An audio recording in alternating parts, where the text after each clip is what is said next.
Hi everybody, welcome to another installment of Chef Jay's Kitchen. I'm Chef Jay, and I'm very happy to have you back.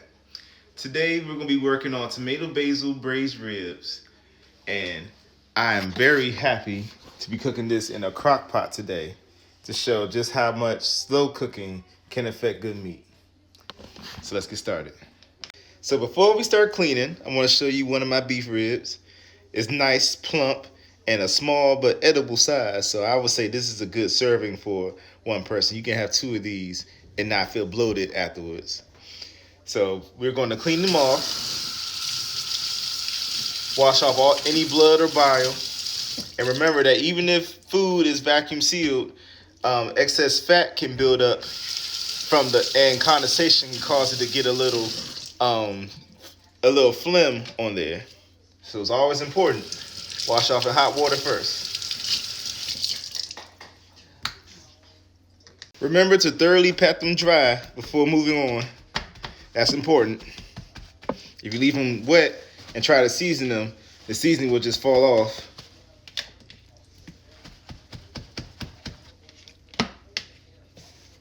The next step is to oil the beef. I use olive oil. You can use sesame seed oil depending on your preference. But today, since we're going for the tomato basil route, I would like to use more Mediterranean flavors. And we're going to thoroughly coat everything in the oil.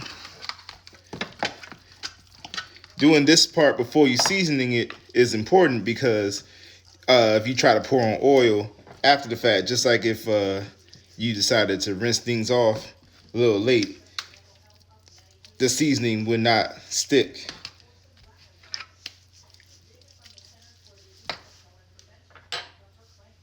A little salt and pepper always makes a good base for any dish.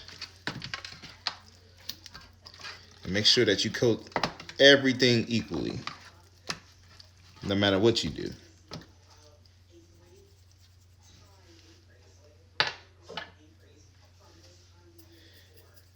Salt and pepper.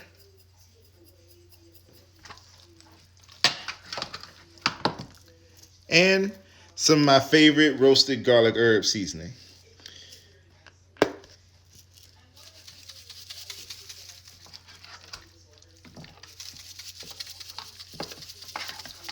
Yeah, you gotta get in there. Show that meat who's boss.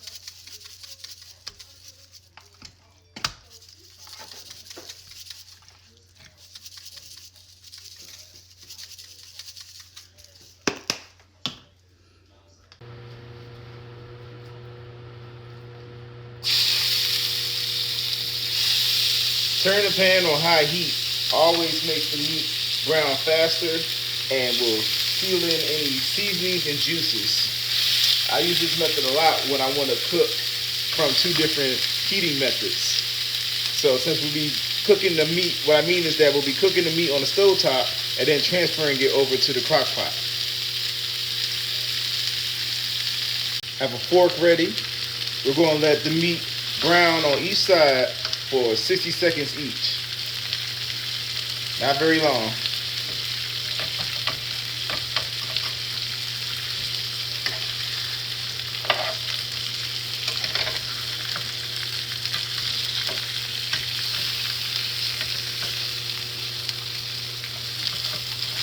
Something else that's important, you always want to put the meat on the actual meat side down. You don't want to start off with the bone. This only applies though if you're not cooking with boneless beef ribs. How everything should look when you're done. Remember that we're only cooking it to be rare. We just want to brown the outside because the more that you cook it on the stove top, the less soft it'll be after it's done cooking in the crock pot. Now the next step we're going to drizzle some Worcestershire sauce.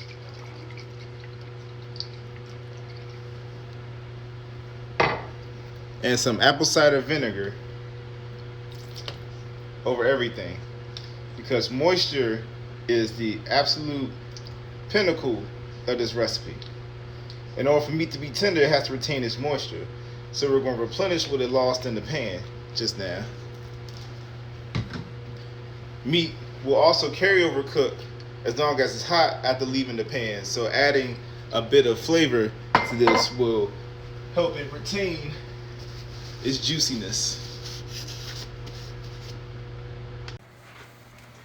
All right, and now before we put it in the crock pot, we need to get these tomatoes ready. So what I like to do is I like to cut off the stem end so that it'll lay flat. You definitely want to be able to stay secure so you don't cut your own hand while you're working. And then I'll cut these into 8 wedges. I want them thick because I feel like tomatoes stew better the thicker that they are.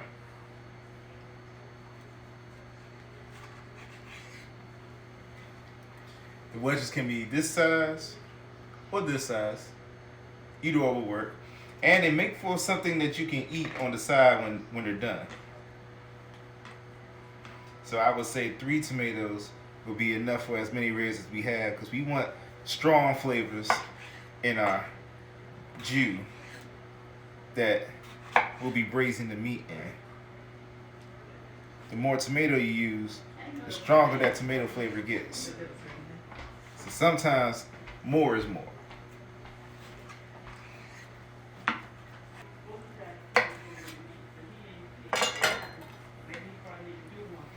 As you can see, these are some pretty moist tomatoes already, so we're going to have a lot of flavor to work with. So the last step we're going to do is add 3 cups of water to the pot.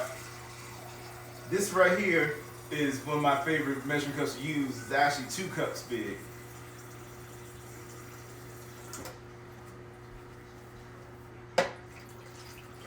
Make sure to cover everything, because by pouring this down, it's going to pull all of the onion mix we put in there earlier towards the bottom.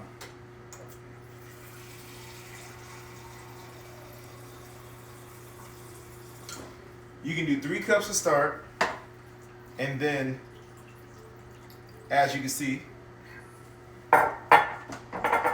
the water pools up more because we have so much food in there. As time goes on, the water will evaporate and be absorbed by the food. So you can add another cup if you see it getting too low. But remember that the tomatoes are full of water and they'll contribute to the entire stock as time goes on. So you probably won't need that much. Just be mindful of what you're working with. And now I'm gonna plug this up and let it cook for about 5-6 hours. I would say at a medium to low setting, I won't let it cook longer than 8 hours at the very maximum.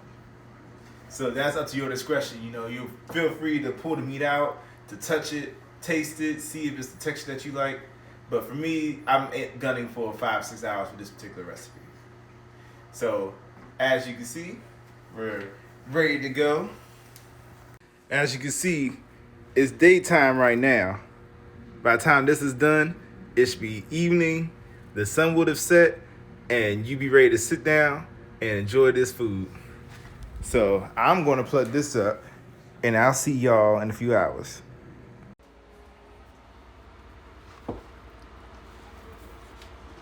As you can see, it's night out.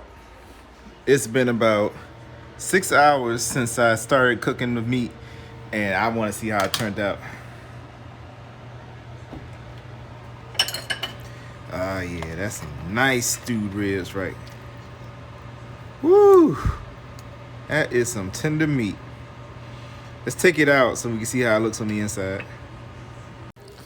All right, so once I cut it down the middle, we'll see that it's cooked medium well on the inside. Very nice, thick piece. It comes on the bone. Oh, that's so excellent. My God. I'm ready to bite into this sucker.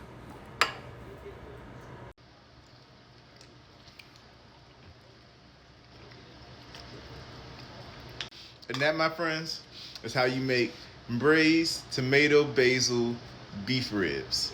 I enjoyed my time with y'all today. I hope you look forward to the next video. Please like, share, and subscribe. Follow the links to on my Instagram and TikTok channels. And I hope to see you soon. Peace.